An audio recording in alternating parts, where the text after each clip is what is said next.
Hey, everybody, and welcome to another episode of the Ultimate Job Search and Career Podcast with me, Bill, the company's expert. And on today's episode, we're going to talk about how to answer the job interview question, how do you handle stress? We're going to give the best answer to that. We're going to give the reasoning and what's going on in the recruiter's head when they ask you this question and what they're looking for. Okay, so we're going to cover that. And then later on, I'm going to answer a question that was sent in by a listener or a viewer on YouTube who sent in a comment. And we're going to answer the question, what to do if you panicked and you said a low salary for when they asked you, what are your salary requirements? And this was early on, and you gave a low number. And, can you recover from that? How do you reverse that? Is it a done deal and there's no way to recover, or is there a way to get out of it later on in the process? Okay, so we're going to talk about that. What if you set a low salary early in the process? Can you recover? Okay, so that's what we're going to cover today. But first, I just want to remind everyone that I have two courses that you can take. The first one is called Get Hired. So if you are having issues getting hired right now, you can take my course. I take you through absolutely everything you need to know to get a job, how to do your resume, how to do a LinkedIn profile, how to discover jobs, how to apply for jobs, how to pass job interviews, how to negotiate salary, et cetera, et cetera, et cetera. How to get a job in the posted job market, how to get a job in the hidden job market. Okay, I cover all of that and more in my course called Get Hired. Follow the link in the description of this video for more details. And also, I have a second course, which is coming out in a matter of days. It's called the $100 MBA. And this course has an incredible bang for the buck. If you are thinking of getting an MBA, or you've been curious to get an MBA, a Master's of Business Administration, maybe this is something you want to do in the future. Maybe this is something you want to see if it's right for you. Well, for $100, I walk you through the entire thing. And this is great if you're a person that wants to learn the material. You want to learn about business and understand business. Maybe you want to be an entrepreneur. Maybe you want to do better in your existing job. But you want to understand business on a deep level, but you don't feel like taking 2 years of your life and spending 5 figures on getting a master's degree at a university. You just want to learn the material. You don't really care about having a qualification at the end of it. And quite frankly, in this day and age, this makes a lot of sense because a lot of people with MBAs find to their horror that the MBA alone may not be enough to get you hired into a management type position like you might have hoped. Now, I'm not being alarmist here. You don't have to take my word for that. But if that's you, or if you know this to be true, which it is in a lot of industries, consider taking my course. For $100, you get the whole thing. It's a self-study thing. I recommend all the books that you would be reading anyway when taking MBAs at some of the top universities in North America, and indeed all over the world. Industry standard textbooks. You order the books. I give you a list. You can get them for cheap. And then you read them at your own pace and to your own depth of interest. So it's a great, great solution. So that's coming out in a matter of days. Check the video description. I will come back after this video is out and make sure that I add that into the description. Okay, so enough of that. Let's get on with the topic today. So how do you handle stress? This is something they can ask you in a job interview. And there's many answers out there, okay? There's what I would call an unsophisticated answer, and that might be okay for like entry-level jobs if they ask you this question, but I'm going to give you the sophisticated answer, okay? First of all, if somebody asks you, how do you handle stress? Now, if this is an entry-level job, in order to pass this question, you might simply have to just not be stumped and say something reasonably intelligent. And if you do, you pass, okay? A lot of times, people recommend the answer to this question is simply just to just say a random strength.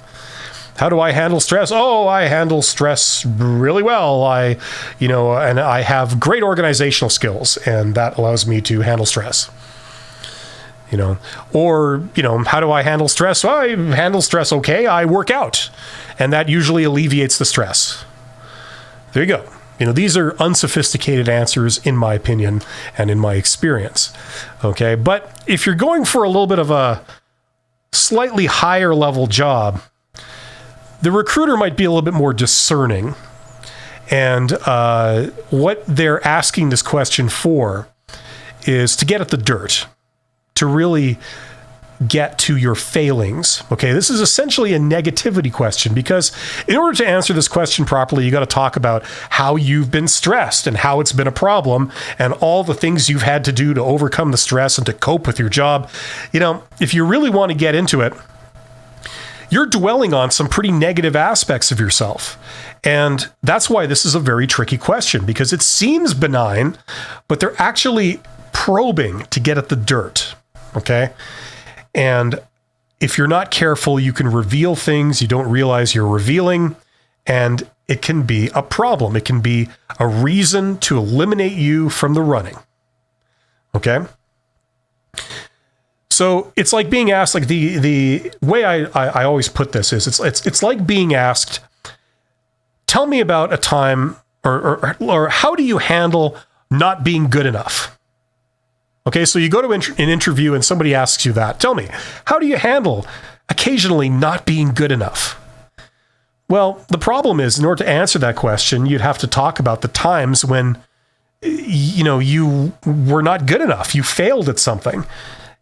Now, if you're talking to a friend who knows you and you were to answer that question, it wouldn't be a problem. But you're talking to somebody who doesn't know you. They don't know if you're good. They don't know your history. They don't know you're an upstanding employee. So imagine if they led the interview with this question.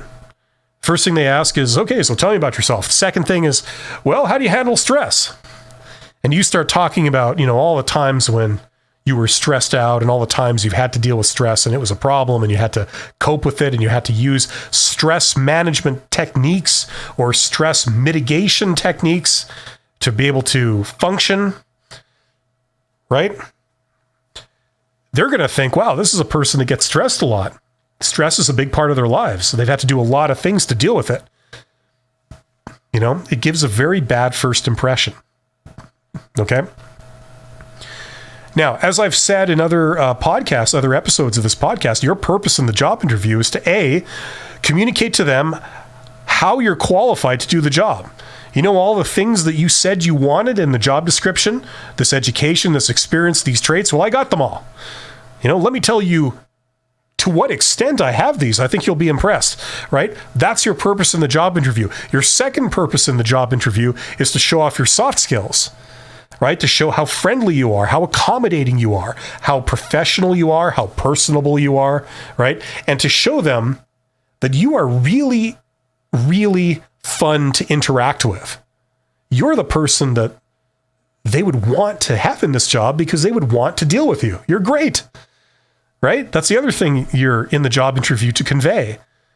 You don't have an attitude problem. You don't have any obvious red flag about you on a personal level that would be a showstopper for hiring you. This is what you want to convey, right? So, does this question further either of those purposes? Does it show you how you're qualified? And does it show you that you're really awesome? Not really. This doesn't accomplish either of those goals. So you want to get off this question as soon as possible. Okay? You don't want to talk about being stressed. You don't want to talk about all the times you were stressed and all the things you've had to do. That just leads to a bad first impression. You want to get off this question as soon as possible. Okay? Some people say, well, how do you handle stress? Well, I work out. And then you stop talking. That seems kind of curt to say that. But the point is, at least you stop talking. Okay? So the final result of this is the answer I recommend is if someone says to you, how do you handle stress? You say, I actually handle it very well. And then you shut up, you stop talking. And if they kind of, if it feels a little too short, you could say, well, I mean, look, at most jobs involve a certain amount of stress. But all I can say is that for me, it's never been a problem in the past.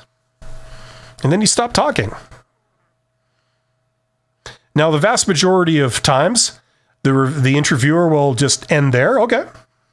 And then they'll move on to the next question. You do not want to keep babbling. You have to say, I actually handle stress very well. And then you have to shut up. And they will want to fill the void in the conversation with another question. So they'll just move on. Okay? It seems kind of weird, but the problem is the more you talk, the more you give them what they want, the more you're talking about negative aspects of yourself, and this is bad. Okay? Now, one thing I want to mention here is that this is not the same question as when they say, tell me about a time that you handled stress. Okay, that's a different question. That's a behavioral-based question. They're asking you, how do you handle stress? How do you handle stress? I actually handle it very well. Now, if they want to end it there, they usually do. They want to end it right there, and that's it. You pass. Congratulations. If they want to go further and they say, well, tell me about a time when you handled stress, that's different. Okay? Now, the way you answer that question is you treat it like a behavioral-based question, which it is. And you do the things that I recommend, and a lot of other people recommend too, to prepare for a behavioral question, which is you rehearse a certain number of stories from your work history, from your past. And then you have those on the tip of your mind.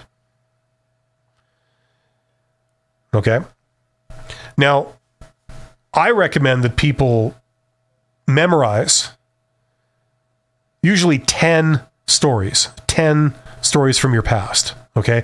And you're going to practice. First of all, you're going to think about these. They're most likely going to be success stories. Some of them will be failure stories, but most of them will be success stories. And you're going to practice saying them in the star L format.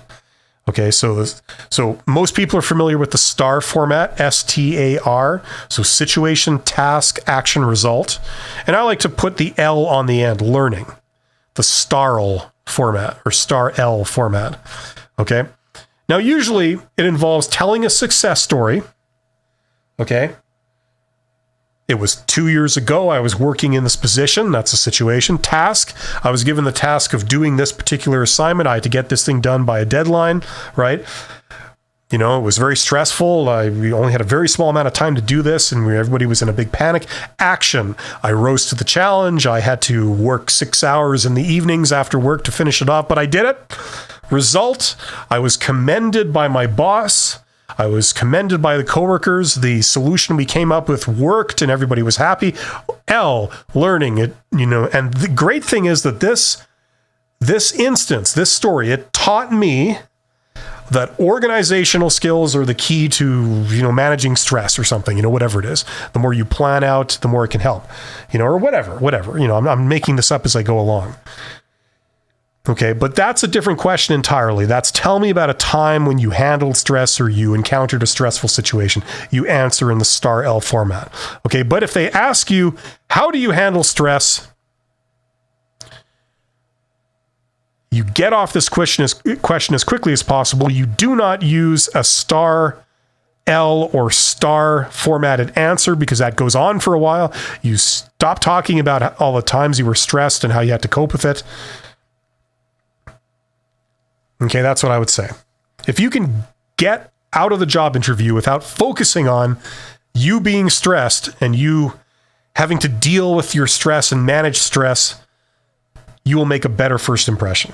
So hopefully that makes sense. That's how I would say to answer this question. I know a lot of people, I've had a lot of students that have answered in this way in questions, and they've passed. They've passed with flying colors in a lot of cases. So that's why I say what I do. Okay, so that's the first part of this. Now let's take a question. This question here was sent in by somebody called George. That's their entire name, George, Jorge, right? And George has got a little smiley face as his icon. And George says, great podcast / content. I love this deep dive and more focused topics, especially for cases like these where it's kind of taboo in pretty much all industries. Well, thank you very much, George. I appreciate you saying that. And you're absolutely right. Job interviewing in particular, like the whole hiring thing is an interesting topic, but job interviews in particular it's a very strange topic. I mean, it's just, the short answer is that we've known for a very long time the job interviews don't work. They just don't work. And the problem is, though, we have nothing really to replace them with. So that's why companies persist in doing this. I mean, think about this for a second. You can go on YouTube and you can go to YouTube channels like mine and many others that will tell you how to answer questions. Some people give you a script. They say, like, say this exactly. You know, I might give you some phrases, but some people write out paragraphs, say this. And the fact that a candidate can go to a job interview and answer truthfully, they'll give an honest answer, and they don't get selected, but then they get another job interview, and then they give scripted answers that somebody else wrote and they memorized, and they pass. I mean, that's the biggest advertisement for how stupid and ineffective job interviews actually are, you know? So yeah, I mean, I like doing this deep dive stuff. I mean, I think there's a hell of a lot to talk about in this topic. Okay, so George goes on. He says, do you have any tips on how to recover when you have revealed your salary expectations and previously low salary, and as a result, get a pretty mediocre salary offer? Yes, I definitely do have tips, as you say, for that. Yeah, there's a lot you can do there. But George goes on. He says, I didn't know how to answer those questions at the time, and I panicked really quick, and so answered those questions in the spur of the moment. Yes, that's the problem. When you're not prepared, job interviews, it can be a sort of high stress situation for the candidate. You're on the back feet. You know, you're pretty defensive. You're nervous. You're outside of your comfort zone. You're usually on somebody else's turf. You don't feel good to begin with. And it can be a very stressful situation. And under those conditions, just people usually can't think very clearly on their feet. And so it's dangerous to sort of talk off the top of your head in the job interview and just sort of go with the flow, especially if you're not really feeling at ease, because your answers tend not to be very good. So the more preparation, the better. Now, yes, this is a common thing. I did a video recently, an earlier episode of this podcast, where I answered the question, what is your salary? What is your current salary? Right? If you're in a job interview and they ask you, what is your current salary? What do you say? Right? So you can watch the episode of this where I cover that question if you're interested in that, but this is a direct result of it. Okay? And what the gist of what I was saying was that, interviewers ask that question. They ask you salary-related questions early on in the interviewing process. When you get into the job interview the very first time, you meet the interviewer, you say hello, you sit down. Usually they'll ask you some form of, tell me about yourself, introduce yourself. They might as well just say talk, right? Is usually the first thing. You see, they think they're being sophisticated. They think that's like an icebreaker. If you were just talking to a friend or, you're making chit chat with somebody, it would be fine. But these people have very specific things they want to hear. And then they get upset when they ask this incredibly general question, like, tell me about yourself. And you don't say exactly what they were wanting you to say, right? It's silly. Okay. So the other thing they then do is then they say, well, what are your salary requirements, right? Now, this is when you've just met them. You don't know anything about the job other than what was written in the job posting. You have no idea what the schedule is going to be like. You have no idea what the working conditions are going to be like. You have no idea what the job demands will be. Will there be travel requirements? Will there be benefits? Will there be, you don't know anything about it. And already they're saying, how much money do you need? Right? The reason they're asking this is not to really see how much money you would be satisfied with, is they're just trying to eliminate you based on the fact that you might ask for too much money. Right? That's the entire purpose of this question. Okay? So a lot of times especially if you're going for a lower level job, especially if you're a younger person, you're less experienced at job interviews, you may panic and you may state some very low number, right? Now, that's good and bad. It's good in the sense that you didn't eliminate yourself by asking for too much money, so they decided to keep you in the running. So way to go, you passed. But the problem is that then this comes back to haunt you later, because if you are selected for the job and they do give you an offer letter, it might have a very low salary in it because you said you'd be happy with a very low salary, right? This is the problem. Okay, so like George is asking here, what if you set a low number, but that number was actually too low? Can you recover? Yes, you can. Okay, you totally can recover from this. Now, here's the deal. A lot of times, like I said, interviewers will pull this fast one on you. They'll ask you for your salary requirements very early before you even know what you're getting into. And they're counting on that. It's a little dirty trick because they think they can keep you to that, right? Well, here's what you do. You go through the entire process with them. Okay, now, if you don't pass the interview, the entire thing's academic, okay? But if you do pass the interview, you move on.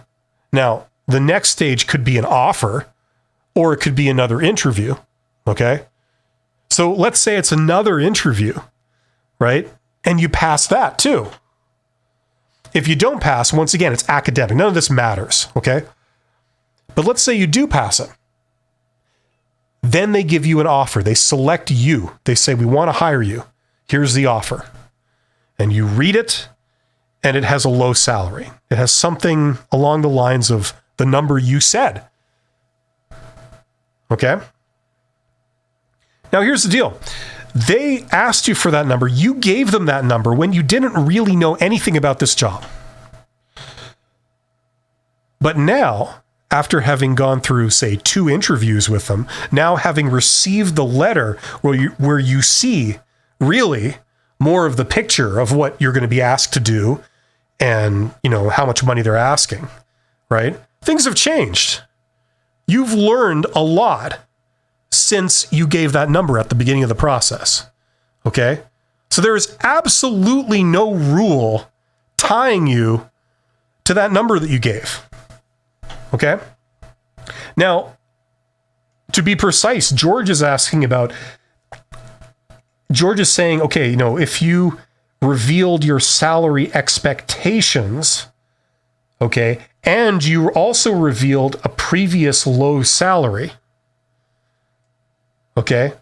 Now, I've talked about this extensively. The only reason that they want to know your previous salary is because they have no idea what you're worth. They have no idea what you should be paid. Okay? Take it from me. I have taught compensation at university in HR. Okay? I know about compensation. A lot of executives know about compensation. I mean, it's extremely important because it ties people's incentives, to what they do at work. Right? Okay, that's more important for higher level jobs, but still, it's a very, very important topic. Now, they don't know what to pay you, so they're asking you, well, what did you get paid in your last job? And whatever you say, they'll say, okay, well, that's how much they're worth. That's how much this person is worth. So if we offer them that much money or very close to that much money, that's appropriate, okay? These are all assumptions they're making. The reality is that, first of all, you don't have to reveal that information. Incidentally, if anyone's wondering, there's no way they can verify that number. Any number you give, there's no database they can look up. That is personal and confidential information. It's known only to you, only to your previous employer, and only to the government. They're the only 3 parties that have access to that number. Okay, so they can't verify anything. You need to know that at the beginning of this process, okay? Secondly, it doesn't hold any water because just because you were paid something in the past doesn't mean that you're worth that much. Think of the example, like I've always said, of a student. They work a summer job while they're in school, but then they graduate. They go to their first job interview for a career job now that they're fully qualified. And the employer asks them, well, what did you make in your last salary? Your last job. Well, your last job was working at Taco Bell, on a part-time basis, just as a summer job while you were in school. It has no bearing on how much you're worth in your career now that you have a degree. Okay? So basing someone's value off their previous job is pretty flimsy to begin with. Okay? Secondly, you have free will. Okay, there's nothing that says that you have to automatically accept any offer they give you. Excuse me, even if it's especially if it's based on some assumption that you'll be happy with what you were making in the past. For all they know, you were grossly underpaid in your last position. So it's a false assumption on their part to just assume you'll be happy with that amount of money again. Okay? So here's what you do. You go right through the process. You wait till they give you an offer. You take your time accepting it. You want them to think that, oh, yeah, everything's fine. Everything's fine. I'm the person that you picked and the search is all over. Okay? You want them to feel like that. You want them to be in love with you. You want to wow them with your soft skills. So their heart is set on you. Okay? And then you come back to them after they've given you this offer letter that has this ridiculously low salary in it and say, yeah, I accept. I just need you to change this number to that because that's reflective of what I need. Now, let's be clear. You don't need to give any explanation to justify that number. It's what you need, period. That's what I need. And if they come back and say, well, we can't do this, you say, well, it doesn't make any sense for me to accept this, unfortunately. I'm sorry. Okay? Now, George goes on and says, I wish I had heard this just before signing a contract with my new job. It could have prepared me to answer those types of questions with a bit more confidence because I feel like I could have asked for a little bit more compensation. They were also pulling some of the tricks you mentioned at the interview stage. Yes, they often do. Organizations often pull these tricks. They're so predictable and they're so well known and it's so amateur, to be honest with you. Now, here's the deal. In order to answer this and to fully explain this, I've got to talk about negotiation. Okay. Most people don't understand negotiation. They think it's something else. They think negotiation is persuasion. It's not. Okay. I've taught courses about this in university. I'm just going to try and give you sort of the 5-minute version, if that's even possible for me to do. Here's the deal. Negotiation. The first thing you got to remember, the first thing you have to understand is that you have control over yourself. You don't have control over other people. Okay? So when you're negotiating salary, it's not about trying to change the other person's mind. Okay? You don't have control over what they think. If they think a salary is reasonable and in reality that salary is totally unreasonable, you have no power to influence them. Okay? Some people just have really weird ideas, and sometimes people are putting on an act. They want to pay you a very low amount of money, and they know that it's at the absolute bottom of the salary range. But what they'll do is they'll say like, oh, well, I mean, this industry standard and, oh, I don't know, we don't pay anyone higher than that. They'll say whatever they have to say to get you to accept the lowest number you'd accept. That's the first thing you have to know. You can't change what they say to you. You can't change how they think. The only thing you have control over is yourself. Okay, so that's the first principle. Second principle is that negotiation is not about what you communicate to them. Negotiation is about knowing your position and strengthening your position, okay? So for example, let's pretend that at your job, you make 50, okay? I'm not going to put a currency, 50 bottle caps, okay? And they're offering you 55 bottle caps in this new job, right? Now, the reality is that, okay, you are currently employed, okay? So option A for you is the status quo, is just to say, no, sorry, I'm already making practically that much anyway, and I have a secure job, and a bird in the hand is worth two in the bush. I'm fine where I am. Why would I jump to something else to get pretty much the same money? It doesn't make any sense. So thank you, but no thank you. Okay, so that's option A, right? Option B is to quit your job, accept this job that they're offering you 55. Okay. Now that's not really that desirable because you're taking a risk. What if you quit your job and then you jump to another job and it doesn't work out? Now, people I get a lot of people contacting me about their job search experiences and their career experiences. And, a common thing is that people say, well, I accepted the job offer and I was all ready to start. And then they called me to rescind the job offer, to cancel it. It turns out they're not hiring me after all. They just changed their mind. And this screws everything up for me because I just gave my notice at my job and I quit. Like I left it, I resigned, and I don't have a job to go to now. That is a situation that does occur. So you're taking a risk when you take a job. Like, I don't know what the numbers are. 95% of the time it works out just the way you expect. But 5% of the time, something happens. Or you take the job and they say, oh, well, sorry, things have changed and, there's a recession and, we have to offer you less money now. And you say, well, what the hell? I mean, if I knew that, I wouldn't have quit my job to come here, right? So option A is the status quo. Option B is you take this job at the money that they want to pay, right? Now, you've got two options, right? So you need to know at what point it makes sense for you to do option A and at what point it makes sense for you to do option B, okay? Knowing that is the first step. Now, the way to strengthen your position is, let's say you were to get, hypothetically, a second job offer.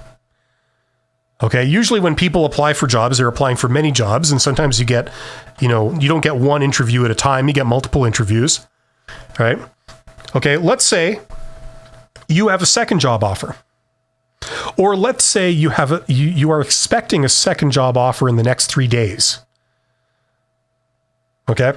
So first of all, you can say, well, if the amount you were paying me was, say, 70, then I would just take it. No questions asked. But if it's, say, less than 70, then I'm going to wait until I get this third job offer and see how much that pays. Okay? So, and if you get that job offer and they're offering you 65, well, you have a much stronger position now. You know your own position and you have different options. So if these people offer you 55, you say, well, no, sorry, it doesn't make any sense for me. You have to make that number 65 at the minimum for me to consider it. Sorry, I've had another offer. And then you don't give them any more information. You don't have to give them any reasons whatsoever. You just say, I need that number to be 65. Sorry, that's just my conditions. Or else it doesn't make sense for me. Period.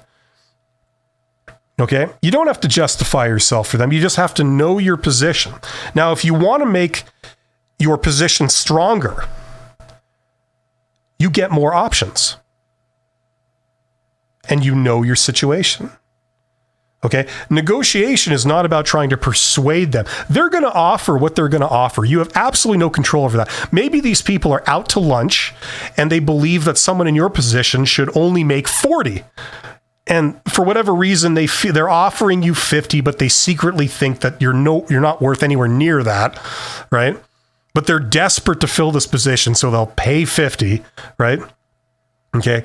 Now, unbeknownst to you, because they have that attitude, if you take the job for 50 or 55, it's going to be a long time before they increase your pay, right? You're not going to get the annual increase, and they're not going to consider you for promotions. Like all that is unbeknownst to you. You don't know, right? Okay. So the way to do this is not to focus on how to persuade them to change their mind. It's to know your position. Now, if you're desperate for a job, if you are unemployed and this is the only job offer you have, and it doesn't look like any other job offer is coming anytime soon, and you don't have a lot of financial reserves, then you don't really have a lot of bargaining power. Anything you do will be a bluff. So if you say, no, I want 70, I mean, that's a bluff. Because if they call your bluff, you lose, right? So the way to do this is to think in terms of what's your position and how can you increase your options. Okay, that's how you negotiate. And then it doesn't matter what they do. You're in control of yourself. You take the optimum option for you. Okay, that's how this stuff works. That's the actual situation that's going on here. Okay. So without really getting into a course on negotiation, that's kind of the bottom line, right? I mean, you can say whatever you want, but at the end of the day, if they don't agree, and they say, no, I'm not going to just give you whatever money you want. I mean, one of my priorities is getting a candidate for as cheap as possible. So I'm going to stick to my guns, and sorry, 55 it is. It's like, okay, well, sorry. That doesn't make sense for me. So unfortunately I can't accept. I would like to, but I can't. So thank you very much. Goodbye. Right? Now, a lot of times when you actually do that, they'll say, well, wait a minute, let's talk about this. We don't want to have to go back and start the whole recruitment process all over again. And we don't want to really go to our number two, our runner-up choice. We didn't really like that person as much. So, okay, fine, 65 it is. Right?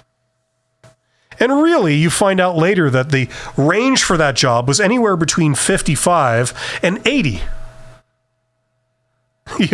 That's usually what happens. It's going on behind the scenes, right? They're not going to offer 80, no more than when you go on eBay and bid on an auction. The maximum amount you could ever possibly pay for something is, say, $100. Would you bid $100 first? No, of course you don't. You bid $5 first. And only if, that gets rejected do you consider bidding higher, right? I mean, that's how these things work, right? No one is going to come to you and say like, okay, we think you're a wonderful person. We want to pay you 90 because we feel you're worth 90. We know that you said that your last job paid 50, but we're going to offer you 90 because we're so impressed with you. If anyone has experienced that, please let me know, because that does not occur. I mean, if you won the lottery, maybe that might have happened to you, but you know what I'm saying? So that's how this stuff works. Okay. So just remember, if you said, a number off the top of your head, it was hasty. If you revealed perhaps the mediocre salary you were being paid in your previous job when you believe it's far below what you're actually worth, okay, and you want to reverse this, you can. You don't have to justify yourself to anybody.